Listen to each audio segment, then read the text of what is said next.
now? Are we? We are as of now. Okay, dude. I don't know if you've seen this, but there's some things. It's not official news, but some talk coming out that Russell Wilson is not happy in Seattle, and he's kind of saying some of the stuff Deshaun Watson's been saying. Like he wants to be involved in personnel decisions. And some people I've read say that he might want out of Seattle, but that's like they're all rumors right now. Have you heard any of this stuff, dude? Now, I think those have to be rumors because he's just said he wants to retire in Seattle so many times. I mean, I wouldn't completely shut it out. I could see why he would be a little upset. Just with let Russ cook. He's had a terrible offensive line for basically his whole career and things like that. But I think why I understand Deshaun Watson wanting to leave Houston because they're you know not a good team. They're probably in like 25 plus for power rankings in the NFL, where Seattle's still in the top 10. So, I can see him saying, "Yeah, I want to be part of the decisions a little more," and I think Seattle would just do that rather than let him go. I don't think Seattle would be willing to let him part. I don't think Russell Wilson would really want to part from Seattle unless something tragic or major happened, which hasn't. Yeah. Yeah, just rumors, but how would you feel if Russell Wilson did actually say he wanted to leave Seattle? Seattle would suck. If he left Seattle, we would be in a 25 plus power ranking position. Yeah. I think you're right. There's not much weight behind the rumors. The only reason I'd even bring it up is I keep seeing it like more and more often lately, just little things here and there, mostly just, on different Instagram pages and stuff I follow. So it's not like anything credible, but just the recurrence of it. I don't know, something to monitor, I guess. Have yeah, you seen or heard anything about this, Austin? I haven't seen that at all. You'll have to send Not the link or specifically of something. Russell Wilson, no. But watching some of the major sports networks, there's like talk about how Tom Brady is like paving the way for that kind of thing to happen because Tom Brady like got Gronk to come, he got Antonio Brown to come, and obviously they won the Super Bowl, and so like possibility of like Tom Brady showing the way for other quarterbacks to do the same. The only thing I would say about that though is it's Tom Brady, right? Like he had to win 6 Super Bowls to get to that point because he never had any personnel control in New England. So he goes to this terrible team, well, historically terrible team, and he's the only one that's ever had any sniff of success uh, in the building. So you're probably going to listen to him. And GMs could like if too many quarterbacks are demanding this, GMs and owners could collectively just be like, we're just not listening to any quarterbacks, and then there's nowhere for a quarterback to go anymore for that. Like if they were to like collectively decide, hey, like let's just all agree that we don't like quarterbacks do personnel decisions, then quarterbacks don't have anywhere. Like, okay, we're moving from Seattle, but in the next place you're going isn't going to let you have any personnel decisions. So I could see ownership being able to curb that mentality pretty easily. Yeah, and regarding the Tom Brady thing, like what you said about, goes to the Buccaneers, gets Gronk, gets AB. Like, look, I guess my only thought is like, look, that's not exactly getting Kevin Durant to come to the Warriors, okay? Like, Gronk was retired and AB was rejected from the league, just like trying to go anywhere. So it's not exactly a super team reunion, but I get where you're coming from, and yeah, in a sense, I can see how that's the case. But you're right, like you don't get to just do that. Like Tom Brady's the greatest of all time, and we're going to talk a lot about Tom Brady today, I'm sure. I don't know. Have you guys seen any other news notes around the league? To always bring it back to my team, the Cowboys released a hype video for next year Oh yeah, and yeah. it's 32 seconds long, and Dak Prescott's not anywhere in it. And so, yeah, I heard about that. so maybe he doesn't sign.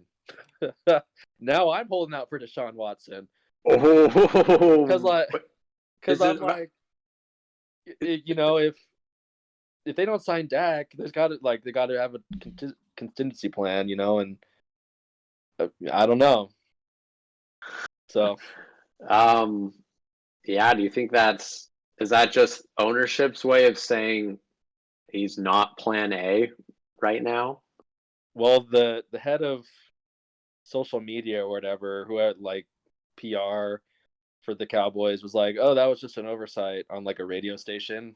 But everyone's like, "No, like An you don't leave out your oversight of the starting quarterback. quarterback." Like, No, that's bullcrap, yeah, dude. it is. It is. Yeah, it's definitely a message, man. And like, I understand where they're coming from. All the quarterbacks in his draft class have not panned out, and Goff got signed early, Wentz got signed early, and everything went to pot with them. And Jerry Jones is probably looking at that and being like, "Oh yeah, I'm so glad I didn't sign you because, I mean, we haven't made the playoffs in the past 2 years, and we weren't winning when you were starting. You won one game that you started and finished, and this year, and then didn't make the playoffs last year. Like, I don't.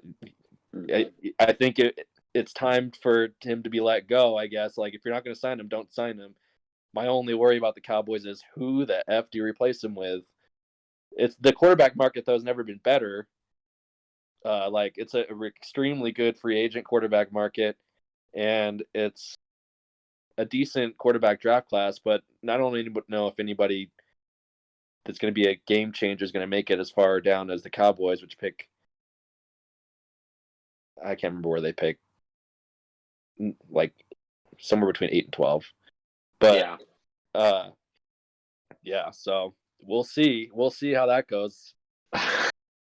Yeah, man, there's quarterbacks out there, but it's almost like the chance of getting one of the big ones right now is not super high. I mean, there's going to be one lucky lottery winner if Deshaun Watson actually moves, and then besides that, I mean, we know where most of the top draft quarterbacks are going, barring trades, which might happen, but yeah, that's funny. I don't know. We'll see. I don't know.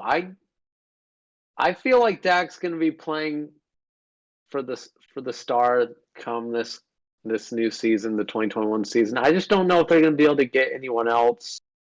Yeah, but whether he know that who you're getting is better than Dak, right? Yeah, and that's kind of tough. That's kind of tough.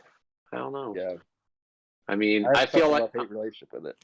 I don't know what sort of deal they sign him to, or if they just try and get another franchise tag. But do you think if they franchise tagged him again, would he threaten to sit out? Yeah, it's just getting more expensive and more expensive to franchise tag him, and yeah, I can see him like, no, either give me the contract or I'm walking, and Dak has a lot of bargaining power, but the Cowboys, if they're smart, really, like, even if it costs them, they should probably just let Dak go than be tied to him.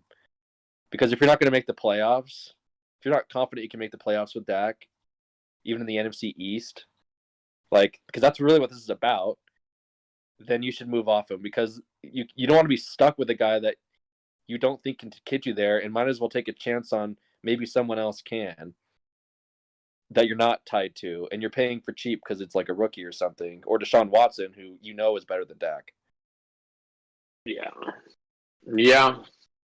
I don't know. We'll see what happens there. I would feel like if they have Dak next year, if next year's anything like this year, then I would say that you should go to the playoffs with Dak at quarterback. If we sign to a long-term deal and we don't win the NFC East, and the NFC East looks like this, like the Washington football team, 7-9, and that's the next best team, and we don't make the playoffs, That is, I would weep for days because we're stuck with him. That would be nasty. That would be bad.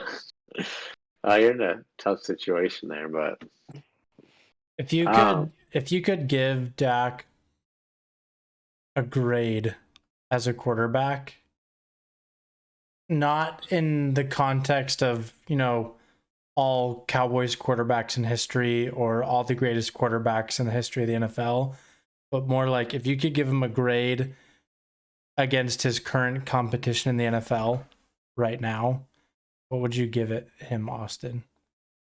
He's a solid B. Like, he's a great leader. He's got the intangibles, but he doesn't have the mechanics, and he doesn't have the pre-snap know-how. He's capable. He's athletic enough to make up for some of his shortcomings, but I don't think he's a quarterback that can keep up with with the top quarterbacks in the league. He's not. I wouldn't say he's elite. Yeah, I wouldn't put him top 5, and I would consider maybe the bottom of the top 10, but I'm not 100% sure on that. I'd have to count out who I think's better, but he's around there. He's somewhere in 15 to 20. He's not in the bottom half of current NFL starters quarterbacks, but he's not the guy that's obviously going to carry a bad team too much farther than how they already are. Mm-hmm. Like, let's say Aaron Rodgers, he's had defenses maybe not quite that bad, but he could take a defense like that and go 10-6. I'm not sure Dak could have gone 10-6 with that team. Do you think Rodgers could. I agree, but do you think it's something that can be changed? I mean, to me, I agree. He's probably a B, and that's not bad. In fact, a lot of other teams in the league should definitely be complaining more about their starting quarterback. For sure. But I almost feel like rather than changing the quarterback, I think the Cowboys have a lot of other things they should try and change up first that are going to be a lot less expensive.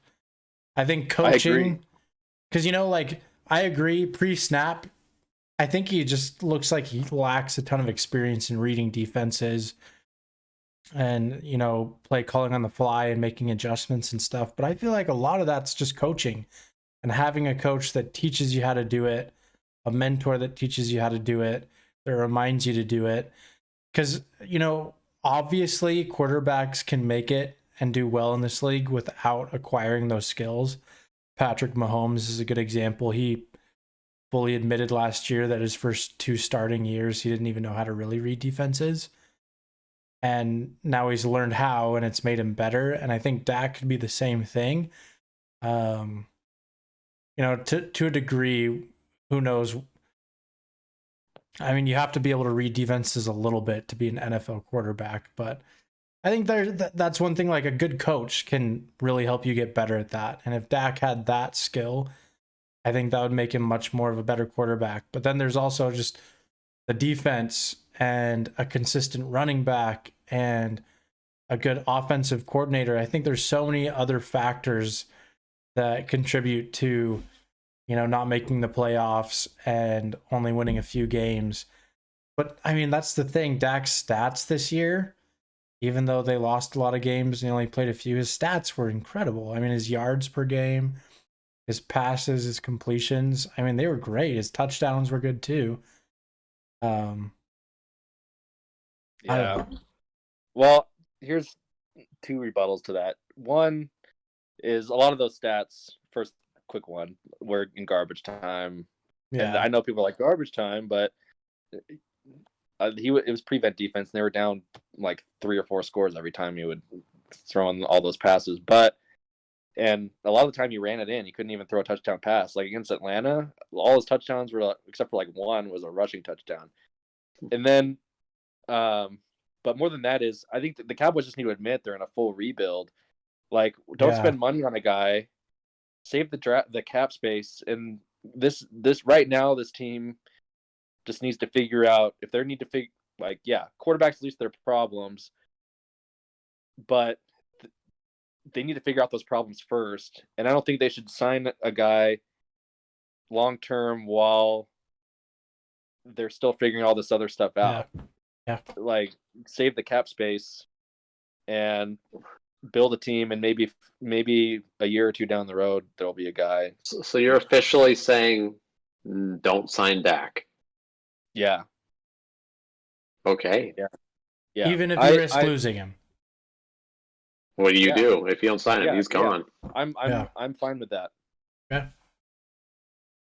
Yeah. Like I like Dak, but I've never been in love with him.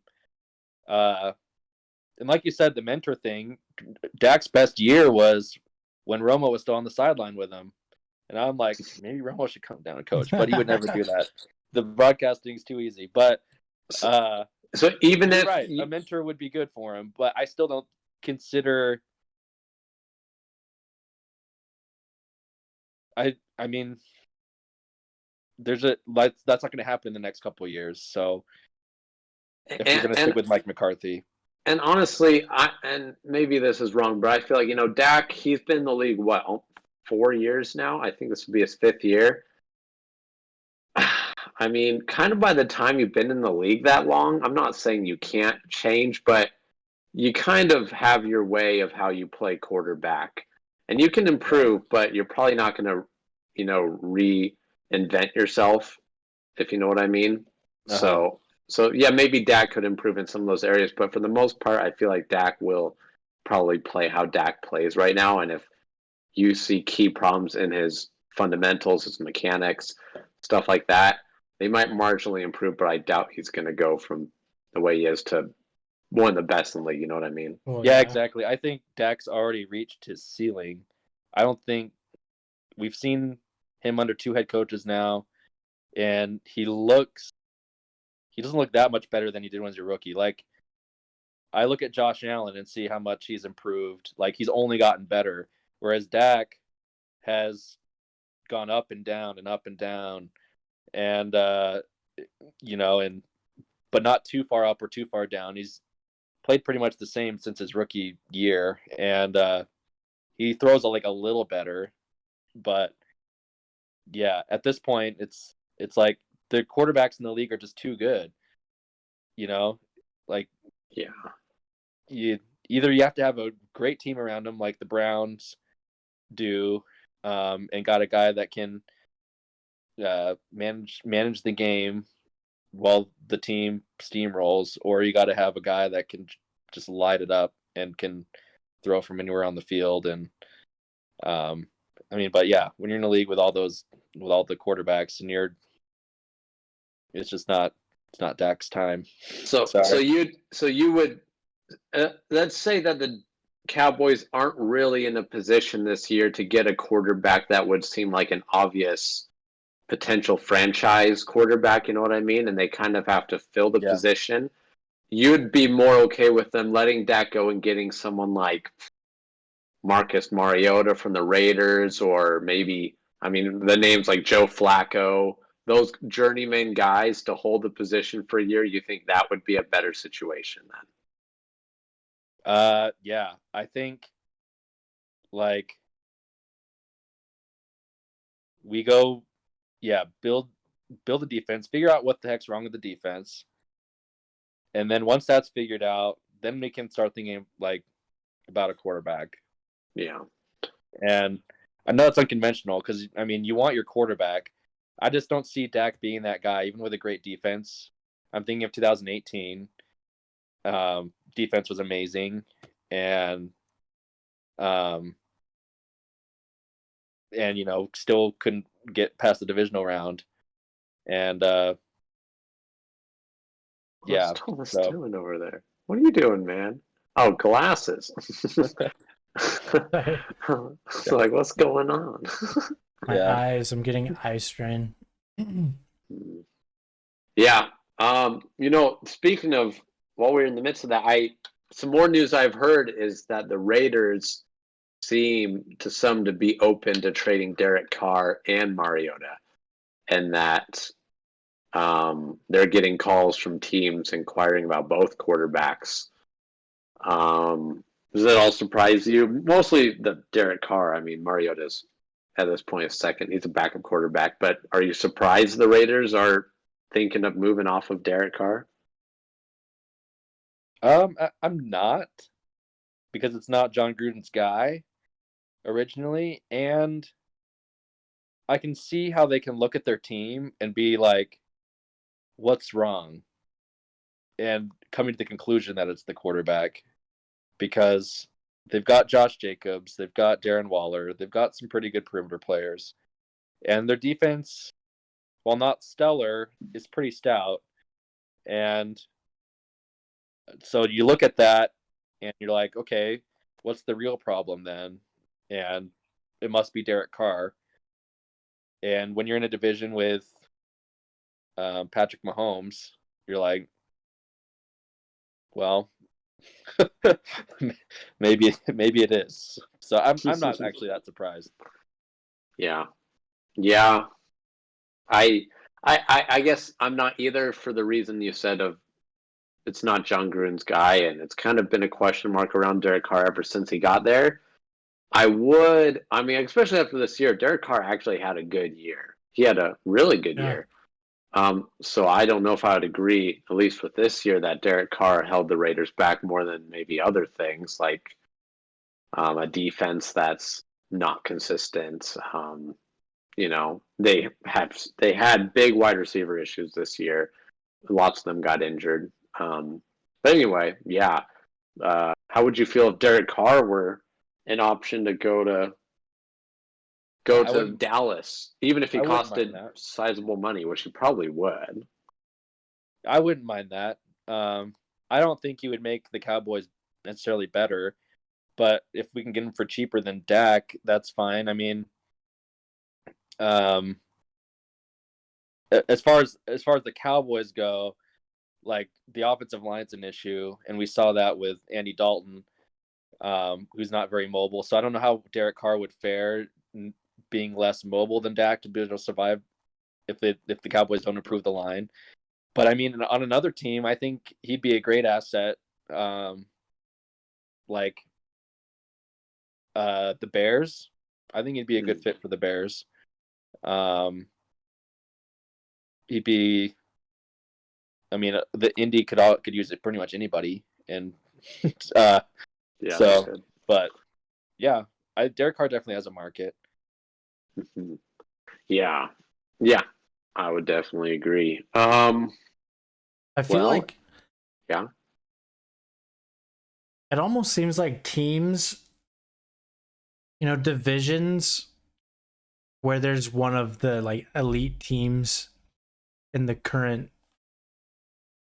meta, like divisions like the Chiefs, and the Seahawks or the NFC West. When there's an elite team with an elite quarterback, it almost seems like other teams in that division, they kind of have to be a little bit more drastic in the moves they make and stuff, because in the end, you want to win your division. You want to set yourself up to be better than the three other teams in your division. So I wonder if, now that I think about it more, that, Derek Carr's a good quarterback, but Austin brought up a good point. He's in the same division as Patrick Mahomes. So you can have a good quarterback, you can have a good team, but unless you can compete head to head with Patrick Mahomes and the Chiefs, you're not good enough, kind of thing. And I feel like I'm seeing that the Rams just, are out so many trades and basically just paid so much to get Matt Stafford a better quarterback. And it's scary because in that case, I think they're the best, most well-rounded team in the division by far. I wonder if we looked throughout the league, you would see that a lot more. The teams that are making big moves, paying a lot of money, and trying to switch things up are in the divisions where they have to if they want to stand a chance against the elite team in their division. True. And along those lines, what I've noticed, with the trade that we already talked about previously with Matt Stafford to the Rams, isn't it interesting that the Rams landed him rather than teams that Exactly. they need a quarterback? Because the Rams, they had a quarterback, but Indianapolis currently doesn't have anyone. The Bears, we all know, are really desperate to upgrade that position. The Rams weren't even near the team that needed it the most. And to me, and I was aside from the Rams being willing to offer a lot, do you think it has anything to do with some teams like, well, like we could get Deshaun Watson maybe? Like the thought of maybe being able to get Deshaun is was holding teams back from trying to go all in on Matt Stafford. Do you think that might be the case? Yeah, that could be. I mean, otherwise, I can't believe that some of those teams didn't outbid the Rams. You know what I mean? Mm-hmm. Rams offered big, but Matt Stafford's he's a difference maker, and some teams need him badly. Yeah. I can't think of another reason, really. I think for me, it just comes back to the point I made last week where I think it was just a really good trade for both teams in the sense that both teams kind of got what they wanted or needed out of it, because they were just able to trade Jared Goff straight over. Yeah, I think it just worked out well. And I don't know, part of me is like, yeah, if you have a chance to get Deshaun Watson, that should be your laser focus. But at the same time, I feel like a lot of these teams and their front offices, in the professional sense, in the business sense, in the very experienced sense, they're like, okay, only one team out of the 12 teams that want him are going to get him, so let's not put all our eggs in that basket. But I don't know. It's just so weird. Same thing. That trade with Goff and Stafford, it happened so fast. It was interesting. I wonder if a lot of teams just didn't even have a chance to get a word in. Well, I think there's a lot of teams that, yeah, well, I'm not sure that that's the case because I don't know if there's a lot of teams that are actually holding out for Watson because the trade clause, and who knows if he's even going to be able to leave. And yeah, I don't know, because yeah, Houston knows they have no bargaining power, like we mentioned before, and so they know they can get him for cheap. And then Houston's never going to go for whatever they want to offer, so it's kind of at a standstill. I think that there may have been like no information was leaked. I don't think teams even knew that Matthew Stafford was planning on leaving or the Detroit Lions were planning on trading him at all. Like it seemed really under the rug and it kind of out of nowhere that happened. I mean, there are rumors that, they might release Matt Stafford or try and trade him, but like those were just rumors at the time, and then boom, he was gone. And I think there were just like some really private text messages between very few people that happened. Yeah. And it made that happen. Yeah. Well, if they're not holding out for Deshaun, those other teams, I mean, I don't know what Indianapolis and Chicago are planning to do because, with Philip Rivers gone, Indianapolis, they were in the playoffs. Wait, no, or they were in the playoffs. They got bounced in the wild card round, right? Yeah. Colts, yeah. Uh-huh. Yeah. They lost to the Bills, yeah. But they're gonna be they don't got anyone to turn to. Who's the backup? Barrett? Yeah. So that's not gonna cut it more than likely. So, and same with the Bears. The Bears got in with their quarterbacks they have now, so at least they have that going for them. But they're not going to get any further with the quarterbacks they have now. No, they're not. They're not getting to the Super Bowl with either of those guys in any situation I can imagine, at least. So we'll see. I did hear though the Broncos were one of the teams that were on the short list with the Lions to get Matt Stafford. They were one of, I think, 2 or 3 teams and came down to the Rams. So it makes me feel good that the Broncos aren't sitting around doing nothing, man. I mean, yeah, they're trying. You got to get it done, though. You got to get it done. I would have been really happy to get Stafford. That would have been great. So realistically, well, maybe not realistically, but where do you guys? Who knows when it happens? But where do you think Deshaun Watson's actually going to end up?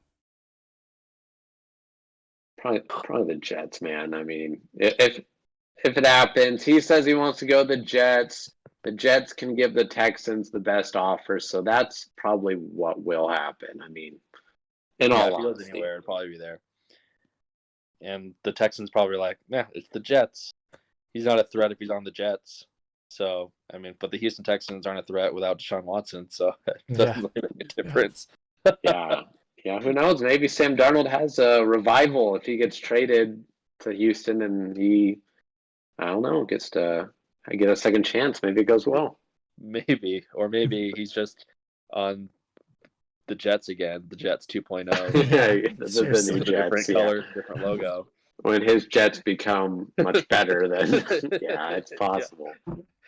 Yeah, I'm like, I think that the Jets last year are probably more talented than the Texans will be this year or this coming year. Oh, maybe. I don't know about that. I mean, they got some players the Texans still do. Will Fuller at wide receiver, Brandon Cooks.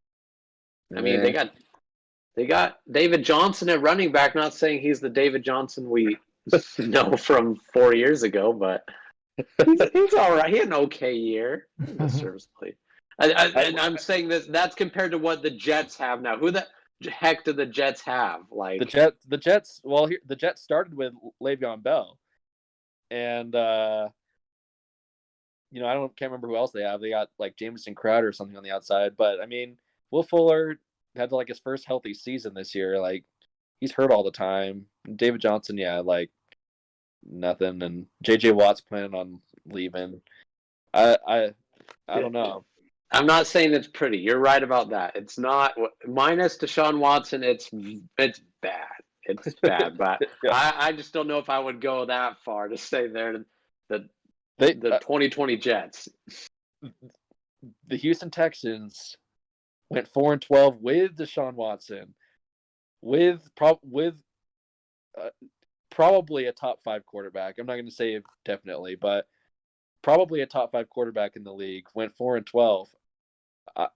That's pretty bad, man. And the Jets won 2 games. So, yeah, that's true. They're only 2 games better. That's the weird thing is like Deshaun's like, yeah, I'm going to go to the Jets and turn things around. And it's like, why didn't you just turn things around in Houston this year? Like, you're great, but we also know you're capable of 4-12. So I stand by it. The Jets is a really stupid destination for Deshaun. Yeah. I do believe that really strongly, but it is what it is, man. I don't know. Deshaun wants what he wants. In the end, Deshaun Watson is a threat to every other team in the league. So he goes to the Jets.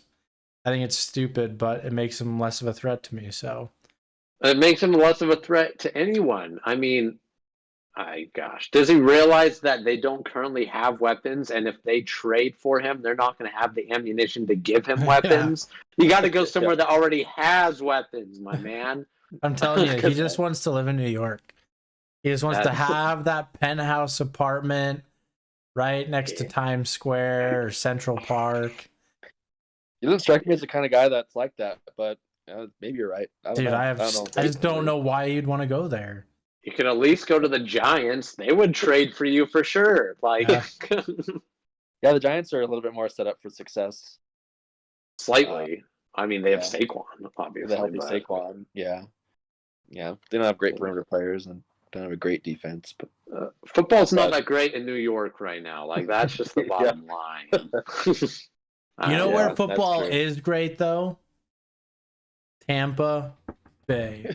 It's time, isn't it? It's time. We gotta we gotta talk about it. Boring our listeners to tears.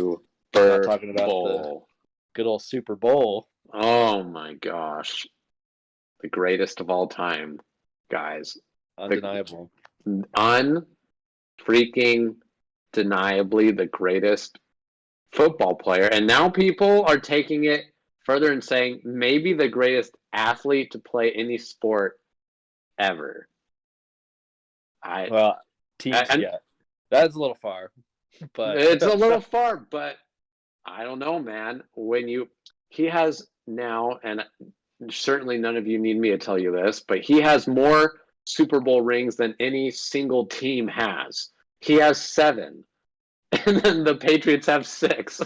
I mean, he turned the Buccaneers from one of the worst franchises consistently year after year in the league, and in year 1, with no offseason, he took them to the Super Bowl and beat the Chiefs. Yeah. Like, you can't make this crap up, guys. Like, what the? You can't.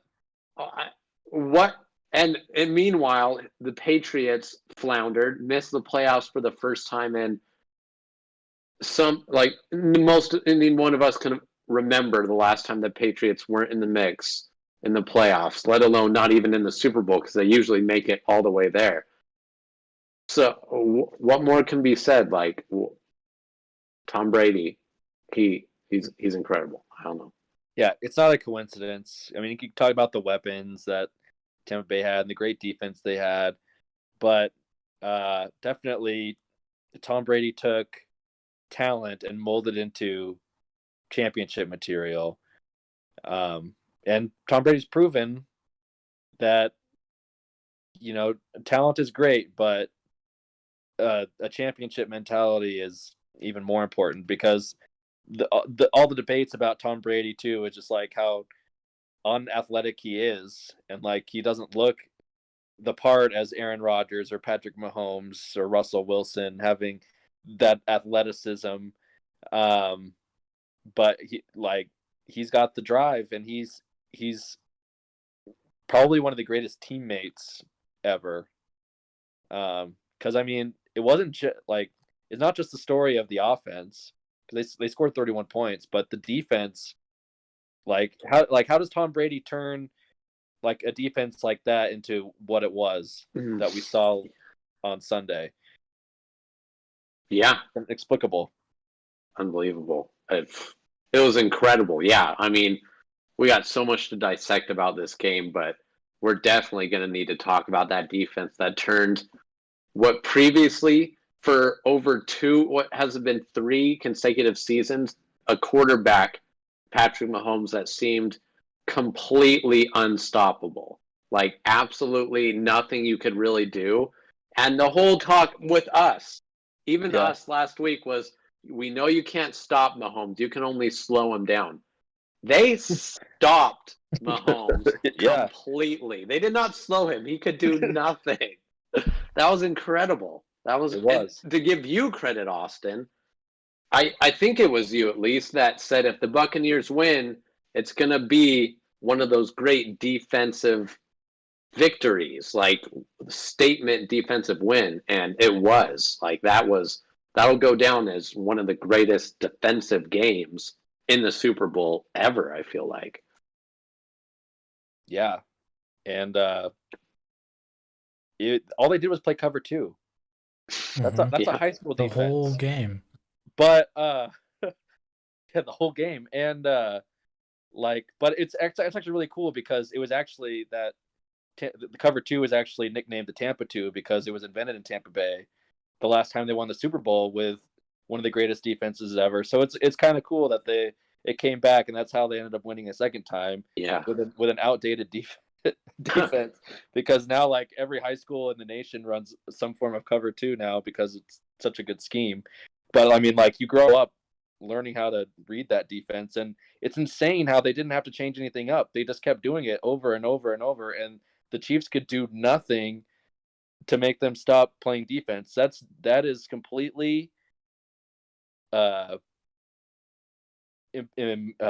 imposing your will, and that's usually what offenses do. But that defense looked like an offense, the way they were just, imposing their will. Like, you call offense based on what we're doing on defense. That's not how it usually works. Yeah.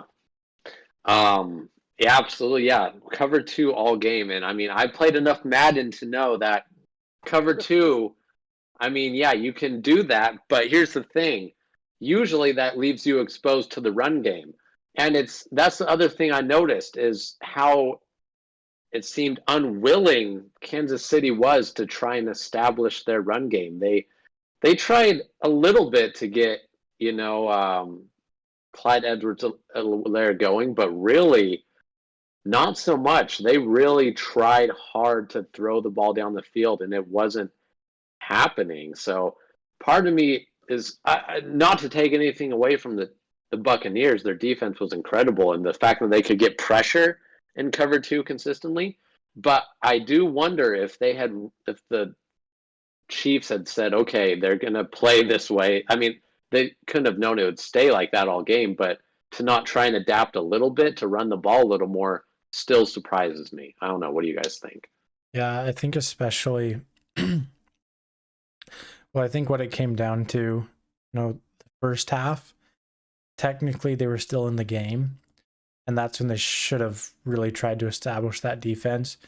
Into the second half, though, that's when you're desperately trying to catch up, desperately trying to score, and usually that means trying to get the ball as far down the field as quick as possible.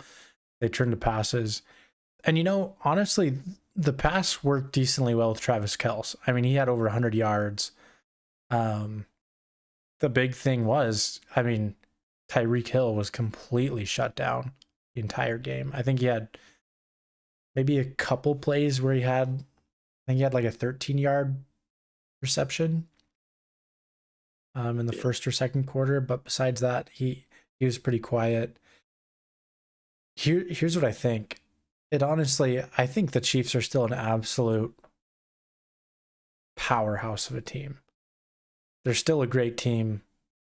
I would still put them in my 1 or 2 position for power rankings. I'd still put them higher than the Bucs in power rankings. Obviously they beat them, but looking into next year, I think they rank higher. Well, I don't know. Based on the performance of this season and not just that game, I think the Chiefs are a better rounded team, a younger team. But the big thing for me is that the Tampa Bay Buccaneers walked into that game mentally ready to dominate, and it looked like the Chiefs didn't.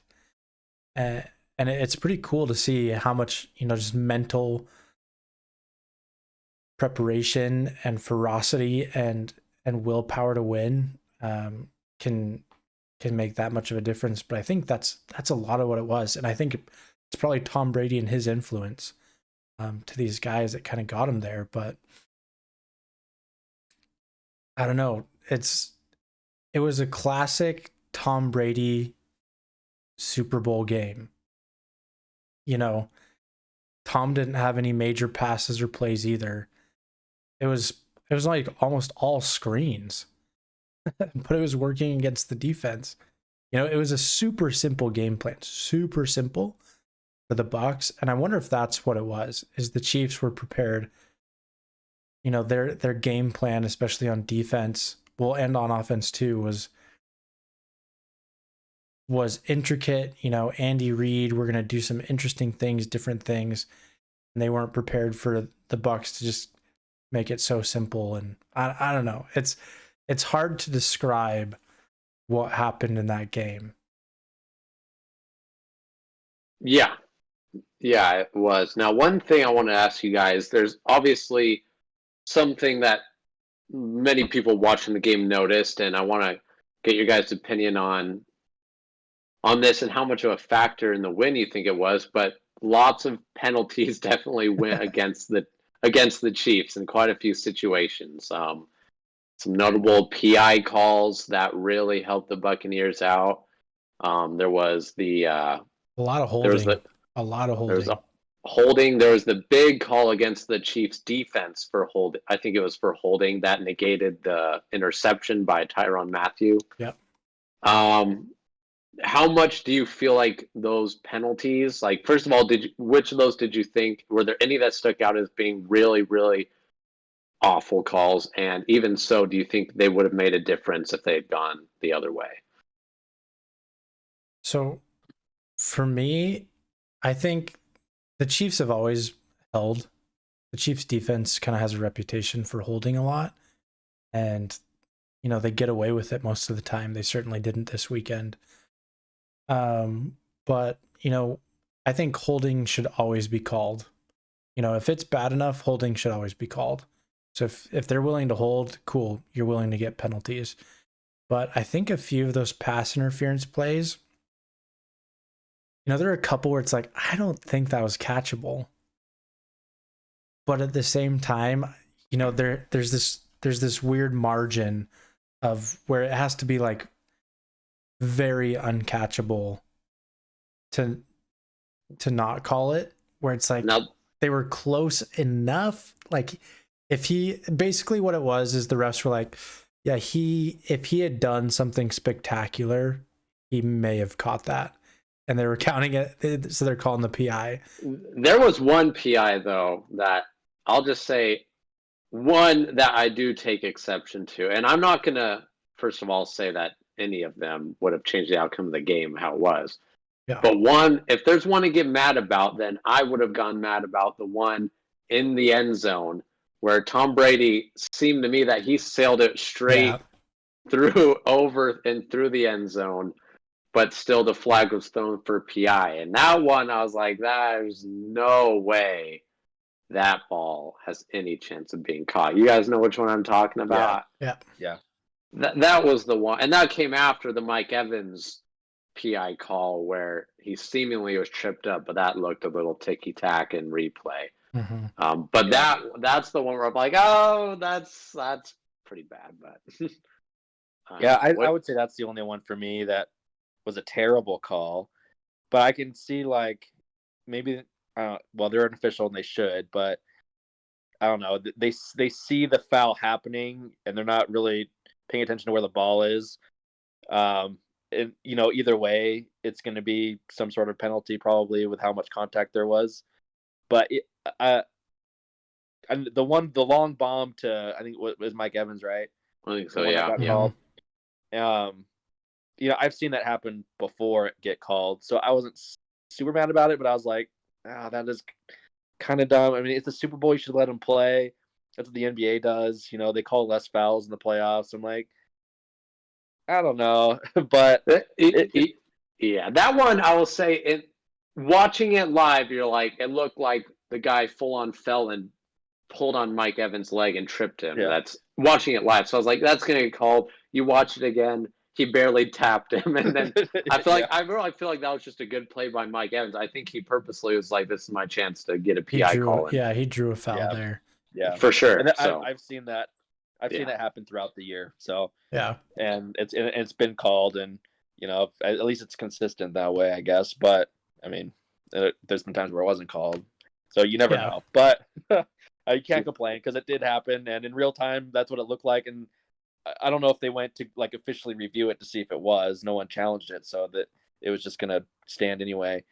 But it was a little one-sided, and I was joking with the people I was with that it was Brady the whole time paying the refs and not Belichick. Yeah. But, I mean, they had their chance. The piece of evidence I would give is they could have easily called the run that was like barely short on fourth down for the Bucs to go up 10-7. You know what I'm talking about? Mm-hmm. Yeah, it was probably hard to see on the line of scrimmage if the ball passed or not, like from that far away. And if they really wanted to give the Bucs the benefit of the doubt, they could have called it, and then it'd have been too close to overturn. Yeah, like on a replay because they review the scoring plays anyway. And so the fact that they didn't think he got there, and then they in the replay showed that it didn't. So yeah, I would say and the Chiefs had their chance. They were up, or they were only down 3. What was the score? It was 3-7 because they hadn't scored a touchdown. Yeah, 3-7. Mm-hmm. They could have gone up 10-7. They had the ball. Things were still fine. The penalties hadn't happened yet. There was plenty of time. It's the first quarter. The Chiefs blew a lot of opportunities, and I think at the end of the first half, they were pretty frustrated. But at that point, there's not really an excuse. They hadn't been throwing that many flags. Exactly, and at the end of the day, when you look at the score being what it is, you can't say penalties won or lost that game. Mm-hmm. You can say a little more if the game's one score or it's close, but obviously, in the end of the day, it was a shutout. It was Yeah. really one-sided. The other thing I want to talk about though is with the game that Patrick Mahomes ended up having. Like I said, as far as I can remember, I've never seen Patrick Mahomes have a game that bad. And he himself, after the game, said, I haven't been beaten like that since I was in high school. And I think that's true. I mean, I didn't watch him in college, but ever since he's been in the NFL, even when he was brand new, even when he had his first start in week 17, when they went to the playoffs with Alex Smith, he was playing better than he played this past Sunday. My question to you guys is, number one, is the fact that we've now seen Patrick Mahomes look like a normal human being, does this open the way for other, like, is this going to provide a blueprint for teams to be like, there is a way to stop or significantly slow Patrick Mahomes, and this is kind of the mold. Like, is he going to be, not saying he'll ever not be great, but he seemed unbeatable. Is he now beatable by not just the Buccaneers, but maybe other teams as well? Okay, I'm excited to answer this because you said we saw him look like a human being. He still made some incredible throws.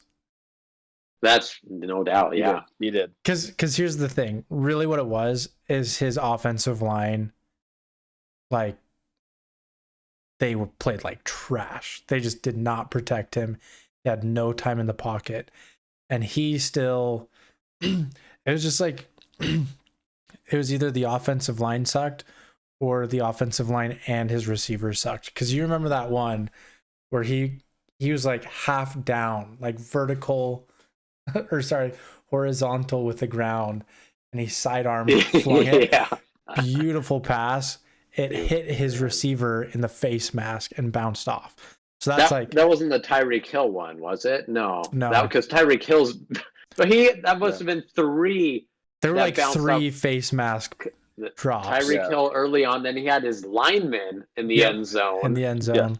And then again, that last one, I don't know who it was. I don't think it was Travis. I think it was the second tight end is who it was, because they played two tight ends on that play, and it was the backup tight end.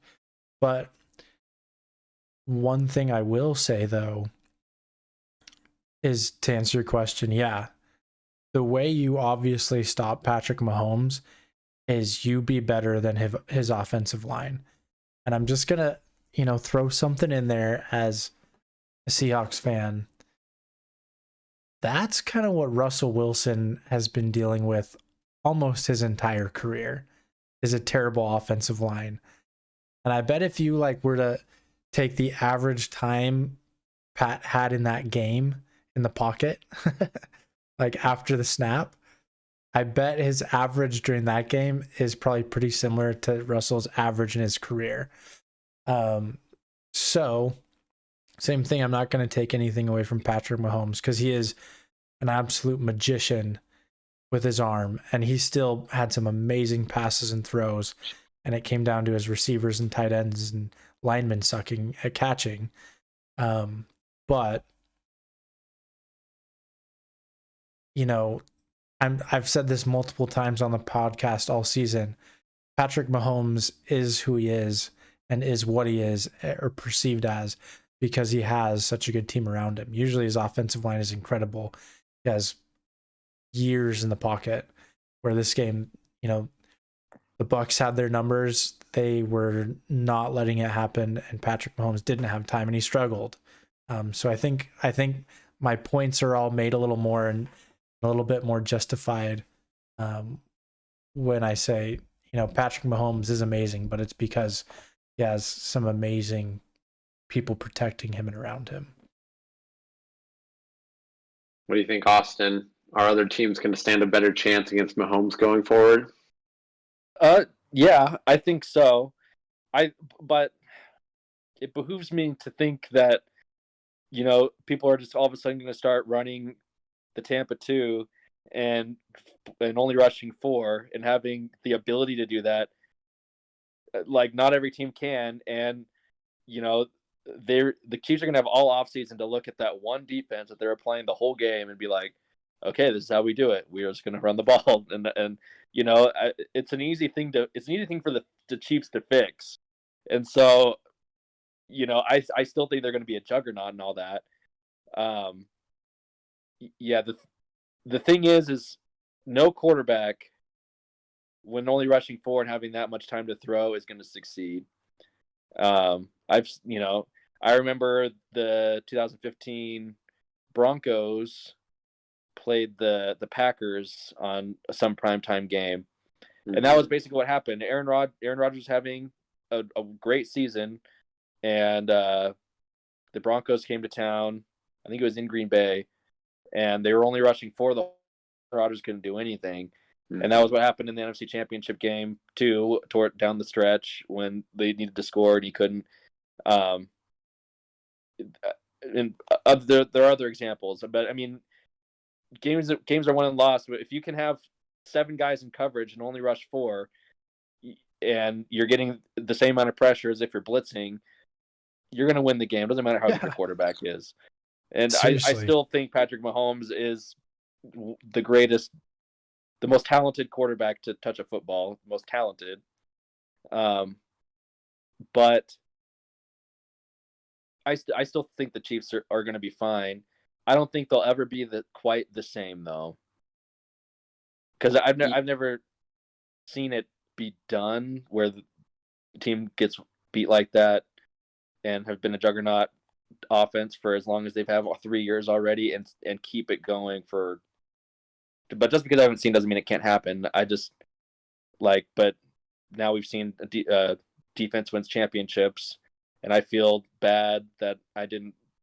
It's a philosophy I've ever lived by and betted against it. Took the Chiefs anyway, but yeah. I mean, they're human, and teams are going to catch up. Teams will catch up to them for sure. Yeah, I agree with the points both you guys made. The one thing I'll say, and I do accept that the line play for the Chiefs was bad, and a lot of plays that needed to be made by Tyreek Hill, a drop or 2 by Travis Kelce, that didn't happen. But one thing I will say, and I have to put this on Mahomes, because the Buccaneers defense, they beat Drew Brees on their way to the Super Bowl. They beat Aaron Rodgers, but both of those quarterbacks, aside from Drew Brees throwing a lot of picks, they had at least more success, I would say, than the Chiefs had. I felt like the Chiefs got stopped more than anyone.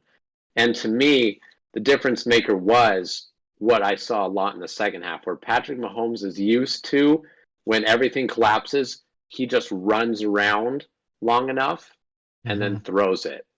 And trust me, I see it twice a year against the Broncos, and it's awful. It's kind of like the Russell Wilson thing, only I'd say to some degree it's even more extreme, because he'll run back 15 yards, sidestep a player, then run another 10 yards forward, look like he might run or pass. Then he does one or the other and gets 10, 15 yards. But last night, especially in the second half, that was not happening. And they were taking a lot of deep sacks. Like Patrick Mahomes had some really, really bad sacks because they were not letting him do that. And that's not why they lost the game. I think they would have lost the game regardless, but I think that's the reason why they didn't score any touchdowns, because Patrick Mahomes tried to play his really kind of showy offense, like huge risk, high reward sort of a thing, and they were getting the bad end of it almost every single time. Whereas quarterbacks like Drew Brees, Aaron Rodgers, when the pocket collapses, they're not usually running backwards towards their own end zone. They're usually heading for the numbers or the sidelines, either throwing it out of bounds or getting a quick dump off. You know what I mean? Patrick Mahomes, most of the time, he was still looking for the big play in those things, which the Chiefs usually have the luxury of getting away with that. So if anything, that's the thing I took away was that was one of the crucial errors. Again, like I said, I don't think it would have changed the game, but it made it look even worse. It made it look like they were being demolished rather than just not being able to get it in the end zone. They just couldn't get it anywhere. I will say this. Having had Andy Reid in my division for many, many years. Andy Reid does not like to run the ball. And like it's like taking a bitter medicine for him. Like anytime he has to call a run play, he does not like it. And even when the Eagles were the best team in the division, Cowboys stole some games because even when the Eagles had the Cowboys beat, he would throw an ill-advised pass play for no reason, and the Cowboys would come back and beat him. And I part of it I think is that too, is like sometimes you just got to go back like to the basics and you can't be stubborn and stick to your game plan when it's clearly not working. I was fully expecting a second half, rethinking of the offense, and that didn't happen. It happened for a few plays in the first drive, and then it just stopped. Yeah. And that was extremely disappointing. Yeah. I was thinking the same thing. I was like, this looks terrible, but I know by the fourth quarter, I fully believed that the score would be pretty even. I believed it deep into the third quarter because the Chiefs, that's what they do, but it just didn't happen. It didn't get it done. They didn't make the adjustments they needed to. No. One other thing that I want to point out on the Chiefs end of the ball is I think maybe we take punters for granted. Because you know, I see where you're going with this. You know, you got a good punter, and you just expect him to get the ball, somewhere in the 10, the 5. Maybe if you're in really bad field position, you're getting in the 20, between 20 and 30. And you just, they do it. They're an amazing punter, top tier level of their game, and you don't think about it. But when you have a bad punter, then you realize, oh yeah, punters are important. Yeah, that was you don't that score all the time. You're like, wait, you punted it to the 40-yard line? Wait, it's our 40-yard line? Wait, dude, one of his punts. There's no place on the field where it should go to the 40-yard line. I don't care if you're on the 1. You got to get it past the 40-yard line, man.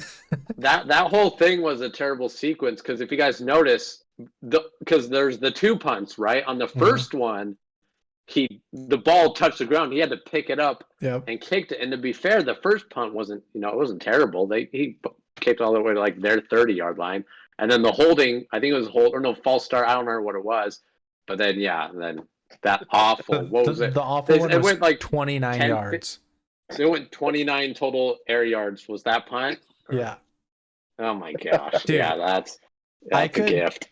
That's a blessing. I could left foot kick it way further than 29 yards. 29 yards on a punt is like an absolute shank. And he's a younger punter. I think he's only punted. I don't even think he punted this full season, did he? I have no idea. You're in the Super Bowl. There's pressure on you, but it's like that's one of those things where it's like, dude, you have one job. Come on. Well, so everyone had jobs, and no one on the Chiefs was doing their job. No, not a single one, except for the kicker. The kicker was doing his job. Yeah, he got some 50 yards. He made all the points. Yep. Yeah. But Patrick Mahomes was playing well, but that was my biggest disappointment, I think. Knock where I just lost. I was texting Parker and about this, how deflated they were, how easily they got down on themselves after things weren't going so well. And it wasn't the Chiefs we were used to seeing. Mm-hmm. The swagger was not there. The fire was not there. The frustration was, though. Did you see Frank Clark just it was early second quarter. He was targeting people after plays. Did you see him just run in and body slam himself, elbow slam himself into the dog pile after the end of the play because he was just so pissed off? Well, there's a difference between playing frustrated and playing like desperate. I don't know, like, or Yeah. focused or something. Like there's sometimes where like you're just so mentally defeated where you stop your fundamentals. You're just playing angry, and you're like they're not even playing against you anymore.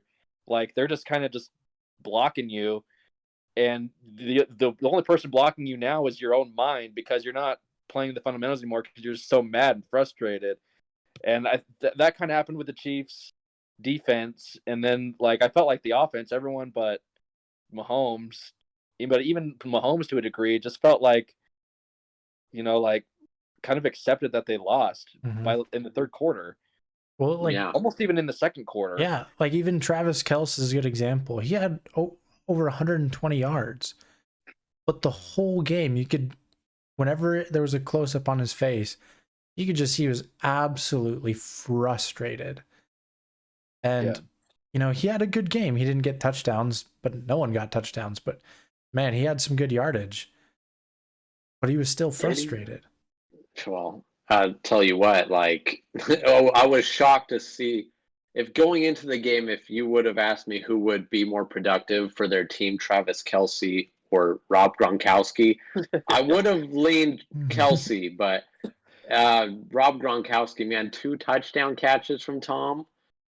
That was, I mean, it was a blast from the past. We got to see AB catch a touchdown pass from Tom. That was That was something crazy, else. man. Everything was clicking for the Buccaneers. Nothing was clicking for the Chiefs. And to your point, Austin, like, and both of you guys, sorry, it was shocking to see how defeated they were, especially taking their playoff history going back to last year and coming back from behind. Even in the Super Bowl, they came back from behind in almost every single playoff game they won last year. So the fact that this one just looked, and certainly turned out completely different than that was pretty shocking. Yeah.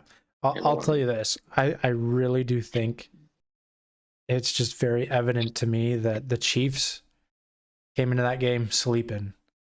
They felt they were comfortable going into that game. We won last year. We got it. We're the best team in the league. Everyone's been saying it for the past year, 2 years.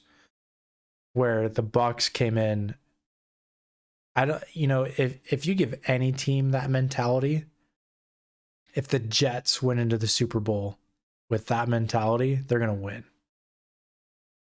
And it's not just we're going to dominate. It was the classic Tom Brady mentality. Because what did the Bucs do right at the beginning of the game? Quick 3 and out. You never want to start the game like that. That's the kind of thing that's supposed to ruin your mentality, but it absolutely did not. The defense came on, did their job. I honestly think the dominance of that win was probably at least 80% just mentality. Oh yeah, that was definitely a mental game for sure. Yeah.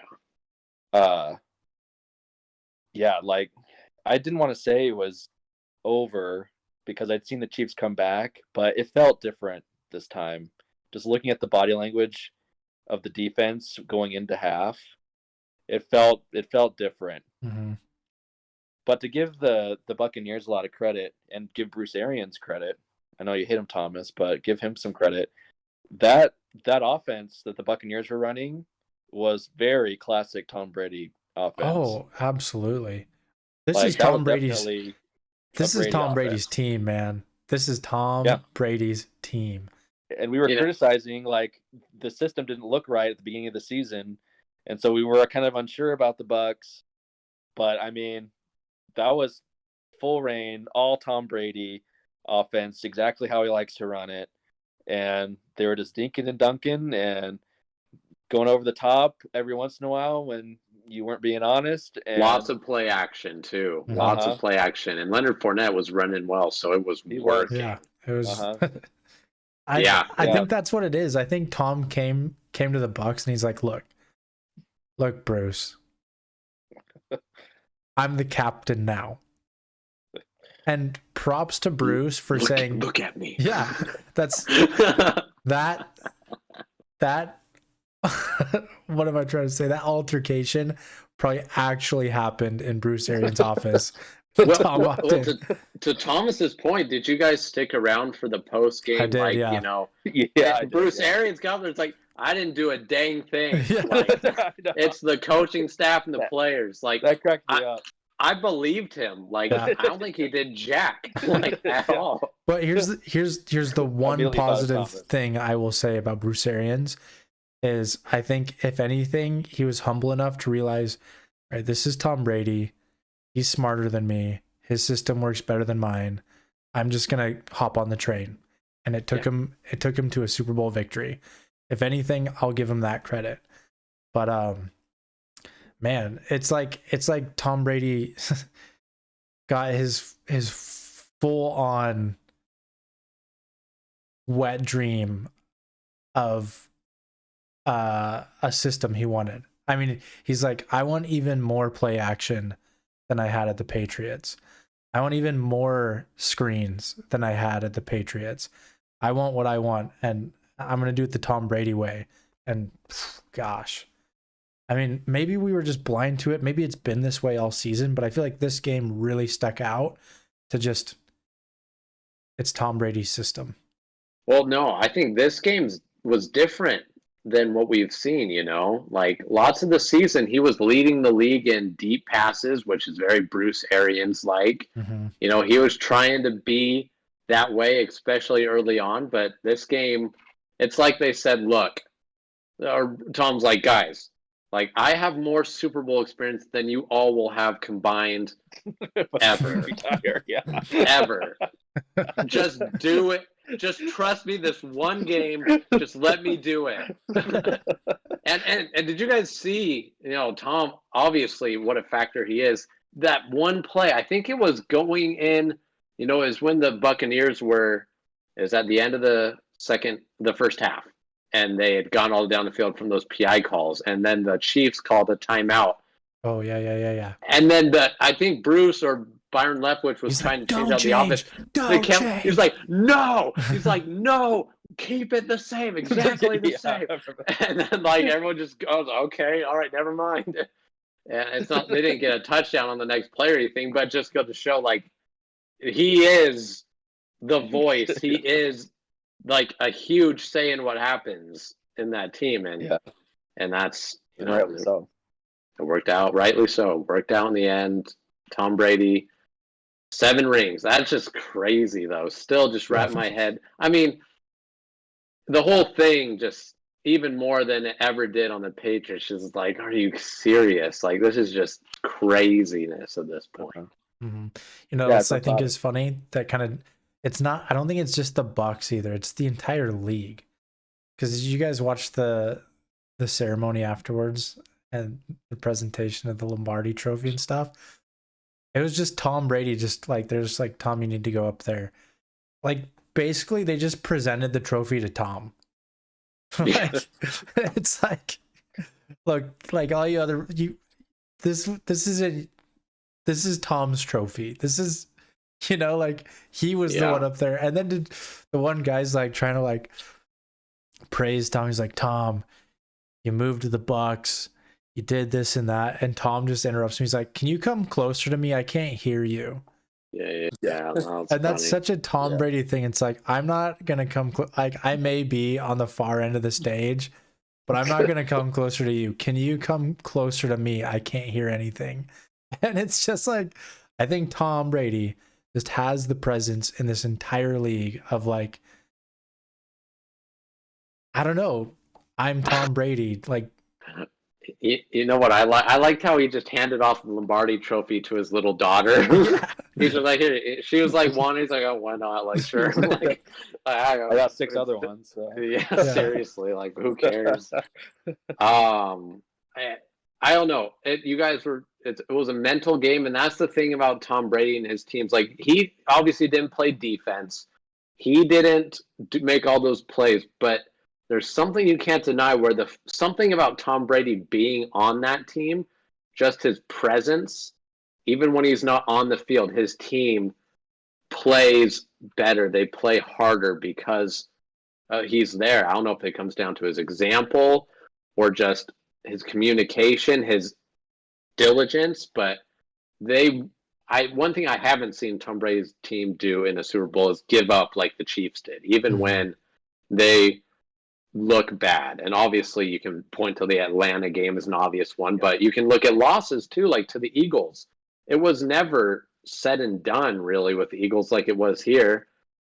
They're always fighting. So that's something that, I mean, if you're going to say why Tom Brady could take the Buccaneers that were not making the playoffs with Jameis Winston, and when you add Tom Brady, they win the Super Bowl. I guess you got to say that, just the mentality and the diligence that elevates everyone's level of play. And I think one thing too, I know this is like turning into a praise Tom Brady podcast, but he earned it. Yeah, I know it sucks, but we got to. I think one thing too is I believe he has lost the most Super Bowls out of any starting quarterback in NFL history, and no, that's true. No, well, I didn't. Jim Kelly lose 4 in a row. Jim Kelly lost 4. Oh yeah, that's on the Bills. Yeah. Yep, you're right. But either way, what I'm trying to say is he's lost more than most people. Yeah. Just because he's been there so many times. Yeah, but I think 10. there's something to take away from that. Going in with that game plan, he's like, "Look, I've tried this before. It didn't work. I've tried that before. It didn't work." And I bet a lot of it is based on just the fact that it's the Super Bowl. He probably is, if he got up and talked to his team, I'm sure at some point he said something like, "Look, this is the Super Bowl. Everyone has heightened anxiety, heightened, nervousness. We're going to take advantage of that. We're going to play simple. We're not going to give ourselves extra things to worry about, extra things to have anxiety about. We're going to play a cover 2 defense. We're going to do screen pass offense." And, I think that's what it was. He's like, we're going to make this so simple. We have nothing to worry about. Obviously there's a lot more to it than that, but I would assume he took a lot of experience from his Super Bowl losses and why they lost, and they built a game plan around that. And maybe he didn't, or the whole team didn't, but I believe Tom does. Yeah, I think you're totally right. Well, I'll say this. I'm officially like what Austin said. Like, I'm never going to be a Tom Brady fanboy. I'll always like Peyton Manning better and other quarterbacks better. But for the rest of his career, at least, I'm not going to be a hater. I'm going to just watch and enjoy, because we probably have, no one knows what Tom's done. He could play till he's 50. He can do anything he wants. No one can say anything at all. But for whatever time he has left, I guess I just want to be able to say I watched the greatest football player ever play when he was still on the field. And I feel like that's kind of how a lot of people are. I know I've talked to other people I know recently. They're like, yeah, I used to really hate on Tom Brady, hate him for everything, but I don't know. Just now I just kind of don't hate him the way I used to, and that just it's kind of fun watching him. That's how I feel now, honestly, and I don't know. It's interesting. The respect is there. I saw a meme that was just like most Tom Brady haters to him right now, and it was just like a video of some guy, I think it was like WWE or something. Some guy's just like, "I apologize, you son of a bench." I apologize for hating you, but I still hate you. Kind of thing. I know. That's kind of how I feel. I apologize for being such a Tom Brady hater, but I also don't. But I wouldn't go back and change. Like, I enjoyed hating him. It was good. Yeah. But I can't feel the same way about him anymore. Guy you love to hate. But yeah. It's just silly. He's just won too much now. I don't know what it is. It's just like no amount of hating is going to stop him from doing whatever he wants. Exactly. That's very obvious. Well, hating only makes him stronger. So nothing stops him. Time doesn't stop him. He doesn't need Bill Belichick.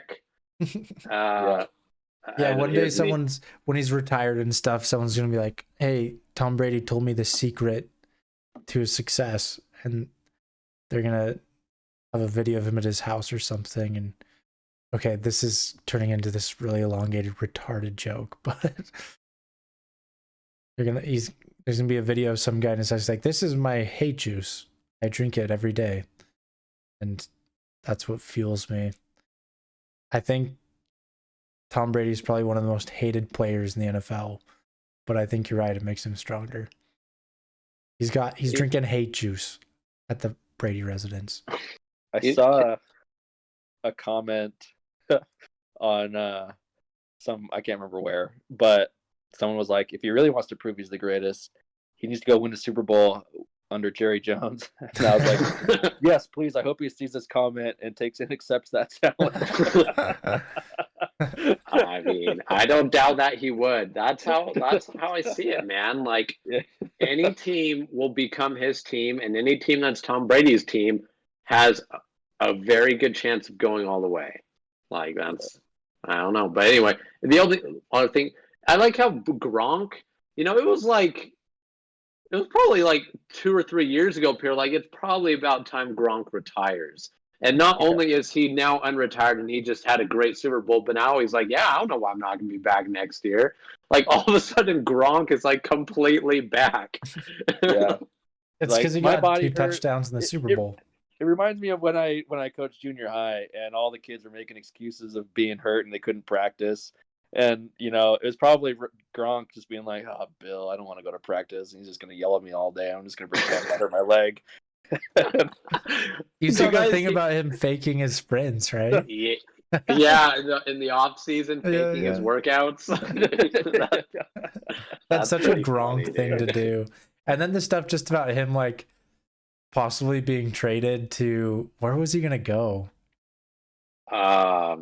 I don't remember, but I know what story you're talking about. Yeah, and he's just like, oh, I'm retiring. You can't trade me. I'm retiring. If I'm retired, yeah.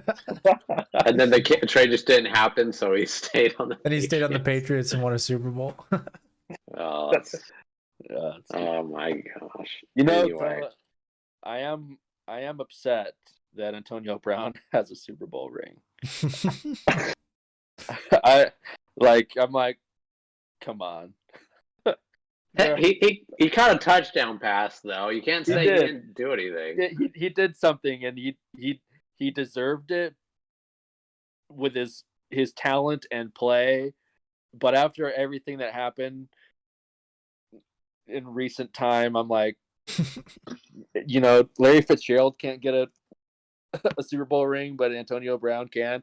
Life's just not fair. Yeah. You guys remember our podcast early this season? We're like, do you guys think Antonio Brown will be back in the league at any point? Gosh, yes. And then he just won a Super Bowl a few days ago. He just got a Super Bowl touchdown reception.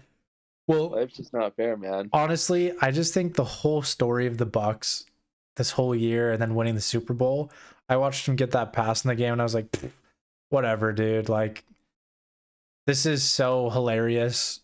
Like, I just accept that as well. You know what I mean? Yeah. And for some reason, Tom Brady, ever since AB left the Steelers, it's been Tom Brady's mission to play with AB and just get him to be successful. And he did it. He's got him. And I haven't heard a peep from him all season. So yeah. Tom there Brady you go. Is a miracle worker. He's also a therapist. Did you guys know that? He's also a therapist. And AB was good, if you remember, on the Patriots too. It's just his past caught up with him there. That's what happened. He didn't cause any ruckus. He just got caught. Finally, I'm where I want to be. A good team. And they're like, wait a second. Here's some legal problems that you have. Okay. Anyway, Super Bowl's over. We're in the off season. Everyone resets. Now it's time to look forward to your team maybe being better next year. If your team was really good this year, they might be worse. You never know. But at least we're all going to have another shot. So I'm looking forward to it. Me too. And I think that's a perfect way to end it. We're all looking forward to next year. Everyone that made it this far, thanks for being here. You guys are awesome. The few views we get consistently per week are amazing. We really don't care We care about you as our viewers, but we don't care about success. We're just happy to be here, happy to provide content for you. You will get some in the off season, and we're looking forward to it. You should as well. Please comment, share, subscribe, and have a good week. Later.